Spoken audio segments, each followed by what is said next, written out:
Hi, welcome to NEMCtv6 Focus Program. I'm your host, Eric, and we are lucky enough today to have with us Vince Strongarone. I think you're really going to enjoy this. This is going to be a great show, another great local event, which is what we love to bring to you here in Memphis. Vince is going to talk to us about what they're going to have going on at the local cemetery here, and I think you're really going to enjoy this. This is going to be really cool. It's something that's right up our alley here at Channel 6. So Vince, let's get started with the basics. Who are the Sons of the American Revolution? We're a national society. It's a patriotic, historic, educational society. All of our members are direct descendants of revolutionary patriots who either fought during the Revolution, provided aid to the colonists, or in my circumstance, my patriot signed the Oath of Allegiance. We have over 33,000 members, 500 local chapters, several international societies, including Germany, UK, France, Spain, and some of our prominent members have been past presidents, U.S. presidents, Medal of Honor recipients, and an interesting one is Winston Churchill.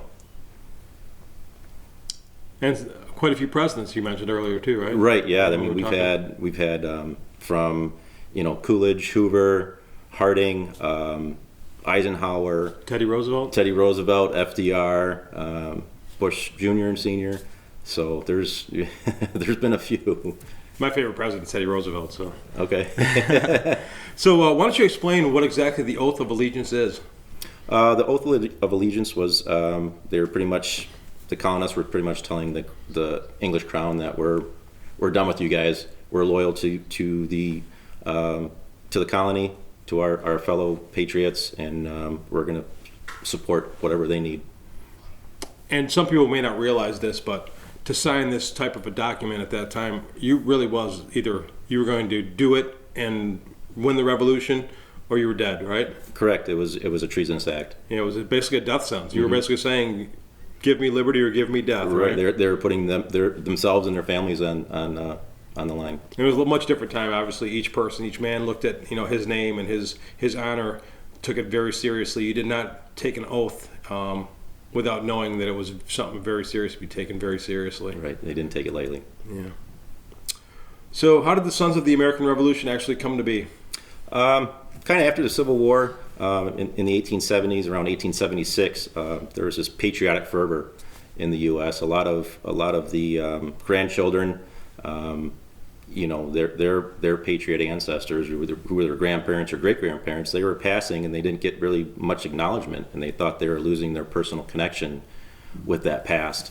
So, around the 1876, around the centennial of the Declaration of Independence, they started forming these groups, these societies, like the New Jersey Sons of the American Revolution, and then on the West Coast, in San Francisco, there was a Revolutionary Sires, and then in 1889 they all came together, formed their own national society, which we have now, the National Society of the Sons of the American Revolution.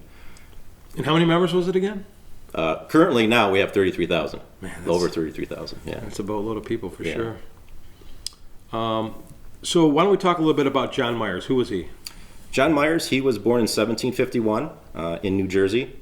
Again, through some of our research, I don't really know too much about what he did. I don't know if he was a farmer or a tradesman, but we do know between 1775 and 1779, he served in various companies and regiments in the New Jersey militia. And then in 1780, he signed up with the New York Regiment militia, and he served 3 months in New York militia. And according to his pension records, he was in the Battle of Stone Arabia, which occurred in the Mohawk Valley in New York. It's pretty cool. Yeah, it's definitely... And somehow he ended up here. Again, through his pension records, we were able to determine that he was approved his pension in 1832, and then in 1836, his pension record, his file was transferred from New York to Macomb County, and then I was able to find a land sale record. His son-in-law, Milan Kloss, purchased 40 acres in the Richmond area, and that was in 1837. So between 1836 and 1837, I believe he moved to this area with his family.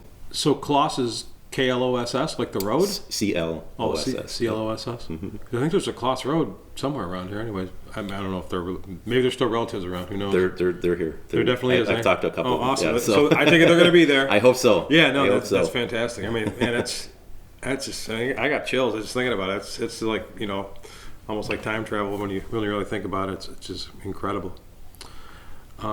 So why don't you give me a little bit of your personal story as far as how you got involved and Anthony Brown? Yeah, so when I was a kid, my mother, she would kind of mention every time we'd see anything revolutionary, if I was studying something in school, she kind of mentioned, talk about the DAR, which is the Daughters of American Revolution, and the SAR. She kind of mentioned something about someone in our family. And, a couple years ago, I went to Boston for a short trip, and I walked the Freedom Trail and saw all that history. I went to Charleston, and I was at Bunker Hill, Breeds Hill, and went to the Old North Church, and it just kind of renewed a little bit of that in me. It grabbed you, didn't it? Yeah, it did. It really did. Yeah. Yeah. So, and when I turned 40, I was like, "You're going to do it or you're not?" So I just contacted the Blue Water chapter, and the rest is history. So that's cool. And Anthony Brown, basically. Again, Anthony Brown. Don't know too much about his history. He was born around 1730. He signed the Oath of Allegiance in 1778 in Maryland. Don't know too much about him, but again, that's another trip that I like to take, is to go to Maryland and maybe visit their historical society and see if there's anything in their records. Well, if you do that, I would love to have you come back and tell us about it. Oh, sure. And maybe take some video or some shots, or maybe even interview some people that are there who maybe are historians or whoever you end up meeting along the way. I think that'd be really cool. We'll come back and do a follow up. Whenever it is, even if it's 10 years from now. Definitely. Channel 6 will still be here. So if people want to get involved in the Sons of the American Revolution, what should they do? You can go to our national website, which is www.sar.org. They have a nice big yellow button that says "Join Now," and that kind of just it'll show you how to do that. Or you can go to our state website, which is www.missar.org, and you can pick a local chapter, something that's local to you. You can contact the registrar, the genealogist, or even the president. They'll have their contact information on there, and someone will get back with you and help you determine your eligibility and walk you through the application process. I guess one of the things I should have asked you about is the actual genealogy aspect of it. So is there a place where you think people should start if they think there might be a connection with someone from the Revolutionary War, as far as, I know there's a lot of genealogy things out there at the libraries and stuff like that. Definitely. Where would they start? Local libraries usually have a free account for Ancestry or something like that. Again, you can get an account with Ancestry, go from there. Some people even have records of their own. Start talking to family members. If it's a rumor that you heard, start talking to your family members. And like with me, it was something my mother always talked about, and I found that we have a big family tree, a big history book for our family, and I found some information here, and that's what kind of led me down that road. All right, so I have one really serious question. Do you guys have a cannon? Yes. I thought you might. The state color guard, they have a reproduction cannon, and their cannon crew, they're going to be at the ceremony. So there's going to be a cannon? There's going to be a cannon. I think we should have led with that. To tell you the truth. I think no live ordnance though, so that's all right. It'll still go bang though, right? Oh yeah. Yeah. It'll go. Yeah. Might want to start and end with the cannon, but who am I to say? I don't know anything. So the event itself at the Memphis Cementary, what's the date, time? When's it going to be? It'll be Sunday, June 27th, 1 p.m. at the Memphis Cemetery right there on M19. We're going to be dedicating an SAR grave marker. It's between 5 and 8 inches in diameter. We'll be placing that at his headstone. We're going to have our state color guard there. They're going to do their sword salute. They're going to be in their period uniforms. We're going to have the merit powder post. Their honor guard's going to be there, do a 21 gun volley salute.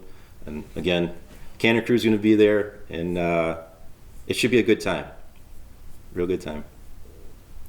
Well, I mean, I don't know if you've seen the Memorial Day ceremony that we do every year. It's usually brings a pretty good crowd, and we're pretty proud of it. So I think you'll have a pretty well received. Was there anything else I forgot to ask you, or anything you wanted to say about what you got going on? I kind of one of the things we have, our main mission is, it's a patriotic, historical, and educational outreach, and we attend civic and patriotic events, 4th of July, Patriots Day, Memorial Day parades. We have some members are volunteer at the VA. They volunteer with their local VFW or American Legion.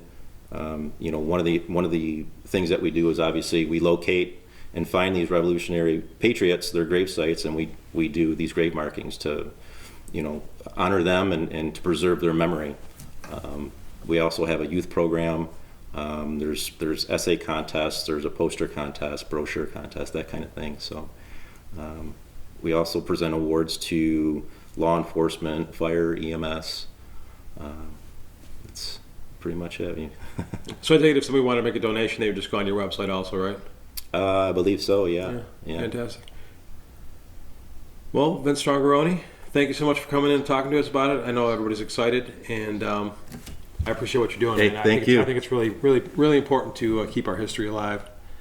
If you don't know your history, you're doomed to repeat it. Well, thank you for joining us, and I know you enjoyed this show. This was a good one, and we'll see you next time on the Focus program for NEMCtv6. I'm Eric Schneider, and we'll see you next time.